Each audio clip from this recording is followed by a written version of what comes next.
you shouldn't be making credentials an argument. It's like, you're the one who made credentials an argument. That's why I'm bringing it up. So it's a lot of that I just find frustrating.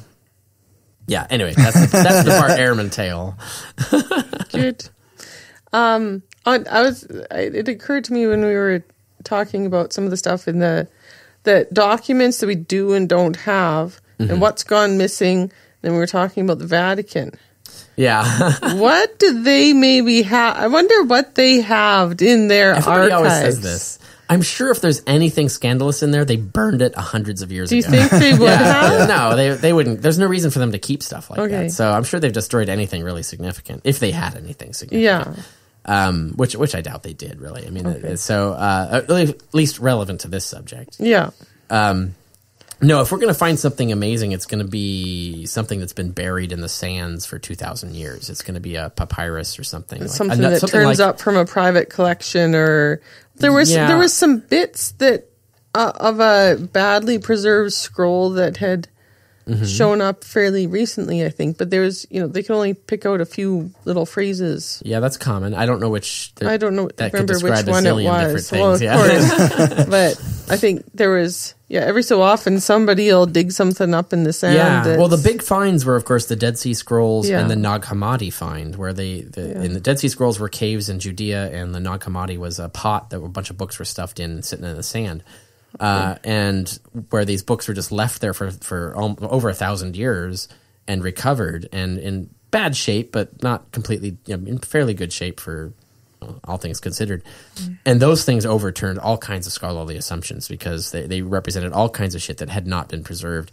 And so the understanding of Judaism from the Dead Sea Scrolls, we realized that people were making all these arguments about what first century Judaism was like. And then the Dead Sea Scrolls came out and refuted almost everything they had been saying. So it radically changed the way we understand Judaism in the context that Christianity grew up in. And the Nag Hammadi find was almost the same thing, because it included a whole bunch of heretical Christian texts. And I can't remember where I last mentioned this, but the one of the funniest pieces that was in there in the Nag Hammadi find, I guess it was at the party. I was going to bring it up at the talk tonight. Right. It never seemed appropriate. Fit in, but it's my favorite anecdote of everything you've talked about. So let's get it into the podcast right now.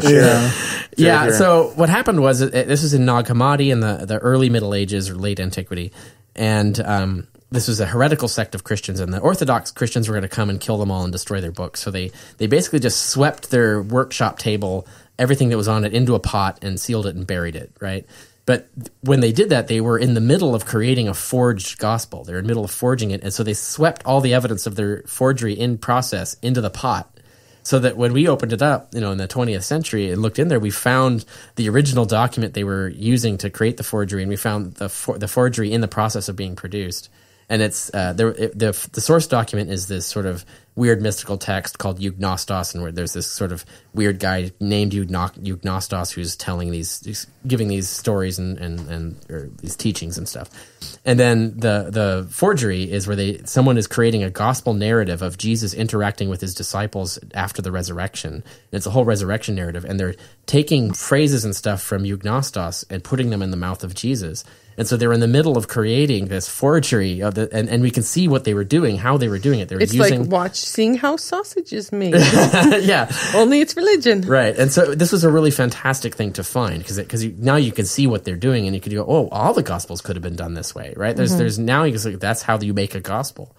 So so that was a tremendous find. And there's other aspects of things that were found in the Nag Hammadi find that overturned our assumptions about what kinds of versions of Christianity, alternative versions of Christianity existed. So it would be lovely to find another thing like that. The closest thing that we could possibly get to that I know about, other than complete miraculous, unexpected finds, right? Like Nag Hammadi or the Dead Sea Scrolls, we didn't see those coming. We didn't expect them to be there, but we found them. But there is one library that we know exists in Herculaneum, Italy. It was buried by the Mount Vesuvius in 79 AD. That library is still there, unexcavated. And we know there's scrolls there because we recovered some of them, but they were starting to disintegrate, so they reburied the thing because they didn't have funds to complete the excavation. So the rest of the library is still there. Now it's at 79 AD. So they know where it is? Yeah, they know exactly where it is. Yeah, absolutely. We know it has Greek texts. We know it has Latin texts, and wow. It probably has nothing relevant to Christianity. I mean, I doubt it, because it was 79 AD, and whoever it was a private villa library. So, and it was whoever that guy was into at the time. And a lot of what we recovered from it is like the most boring subject ever. It's philosophy. It's Epicurean philosophy of poetry. Nice. It's like one of the most obscure book subjects. I was hoping you say like it's recipe books. No, it's grandma's spaghetti No, sauce. no, but we think that's not because that's what he put in his library. Because what had been excavated in the 19th century was because apparently what had happened, they were trying to evacuate the library, and so they were pulling books out of the library and stacking it in the impluvium, which is what do you call that? There's a word for that. The bathroom? No, the middle of a villa that's open to the sky. Courtyard? Okay. Was that? Courtyard? I guess there's another word. But anyway, so Plaza? No, they were stacking. It doesn't matter. It's called an impluvium, but there's an English word for it. But anyway, so they were stacking them there as a staging area, and they evidently gave up and ran away. And so we've dug into the so what happens is they probably just swept what was on one shelf and we're putting it there. So that's they swept the whole Epicurean philosophy of poetry shelf and put it there. There's probably tons of other stuff. There could be the most interesting find, to give you an example, what could be there is a very high chance, I think, is the Ovid's Fasti, which is a complete account of all the religious festivals all year long in Latin. Mm-hmm. And an interesting thing is the festival that's closest to the Passion of the Christ is the Romulus Festival. And we have a description of it from Plutarch, and we have mentions of the story in other authors, but Plutarch describes the festival where the entire death and resurrection of Romulus is acted out in public passion plays that in certain respects resemble the ending of the Gospel of Mark. Now, the thing is the Ovid's Fasti, which would have had a complete first-hand account of the rituals performed, we only have half of it, the 6 months of the year. The other half is missing, and that's the half that has the Romulus ritual in it. So it would be really lovely to recover that and see what was really going on and how similar it was in terms of what the Christians were borrowing. Yeah. So there could be stuff that's relevant in there, and we know it's there. It's there. It's just no one has the money to go in and dig it up. And ensure that you don't damage it further by going in there. Well, it's easier now because we can put them in particle accelerators and shoot them with particles and use a computer to calculate every ink drop and then use a computer to unroll it and map it, which is what we did with the Archimedes Codex. The Archimedes Codex is a medieval manuscript that had all the great scientific works of Archimedes, including his proto-calculus work, his work in combinatorics, his work in the use of mechanics to come up with theories and stuff. Some of the most important scientific works ever. In the Middle Ages, they just scraped all that off. They scraped the ink off and then wrote hymns to God over it. Mm-hmm. And it's called a palimpsest. There's many of these. There's many where the Christians were scraping shit off and just writing their own shit on top of it. Because they were written on sheepskin. Or papyrus. I think this one was sheepskin, but I can't remember which. It doesn't matter because either way, what had been done is they were trying to do off-light stuff to try and see the ink that was scraped off or whatever. Mm-hmm. But recently, like in the last 10 years, they went to Stanford, put it in a particle accelerator, shot the hell out of it, and then used the cloud chamber to calculate where all the iron atoms were in the manuscript, and were able to, and they knew what the original or what the obvious ink was, and so they could use a computer to delete that, and then what was left over was the original ink from Archimedes. And so they were able to completely digitally reconstruct the original Archimedes palimpsest using a particle accelerator. So we could do that with scrolls. We could just put an unrolled scroll in, it could even be in a sealed box, right? Like an environmentally sealed box. Put it in the particle accelerator, beam the crap out of it, and just use a computer to reconstruct all the ink on it. So the technology today is so much more advanced. It's just someone who would need to fund this. It would be awesome if they did. That'd pretty awesome. Pretty exciting. So it probably will have no impact on your Historicity of Jesus thing, but it could provide some very interesting bits from a period of history where there's rather a deficit of good information. Yeah, totally. It seems like one of the trends that I know of among a lot of the Christians now is to try to be going back to some old authentic Christianity, like a postmodern effort to do something that the early church was doing. But they seem to have pretty much no information on what in the heck this early church was doing. So it's really left up to their imaginations as to what it is that they're trying to emulate. Well, yeah, and even some of the stuff we know is just random shit that we just happened to get mentioned at one point. Like Paul mentions that they were baptizing for the dead.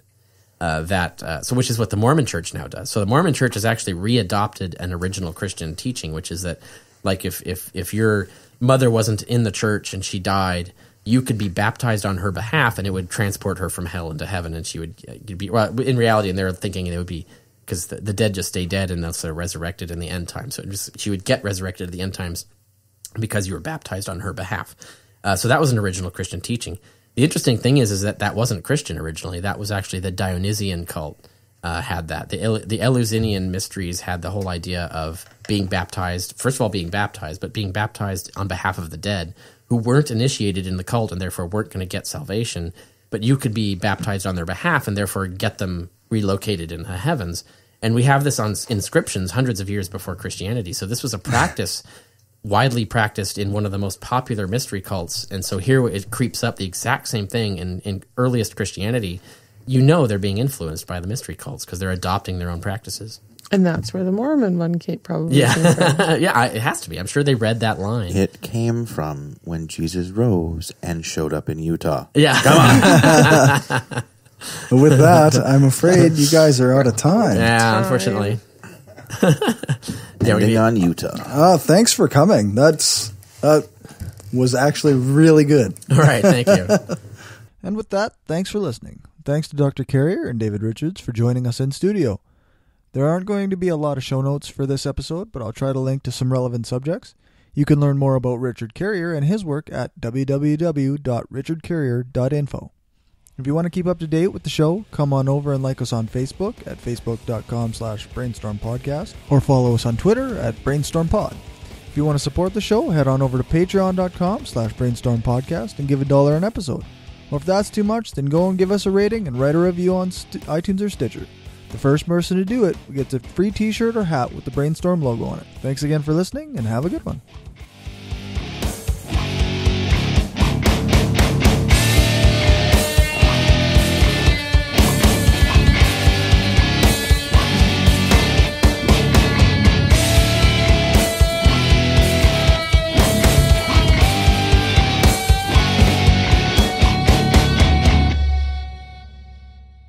They don't sushi restaurants It's a do processed soybeans? food. Isn't that the edamame? Isn't that? Yeah, but that's the pods when they're still green. This is the seeds, which is a different thing. You can roast them and salt them. Is that good? I like pumpkin I've seeds bought them way. that way before. I've eaten them that way. Would they be similar to peanuts? A little bit. If you use your imagination. I try not to do that. But What if you did that like to all of them and then just had a party and just had that as the party snacks? I'd be in bowls? unpopular. What is this shit? if you put enough salt on things, What about though, chocolate coat? good, Chocolate right? covered. The coating on the chocolate. I might get them past my kids that way. I got through the audiobook of the Bayes theorem book. Oh, wow. Okay. That's challenging.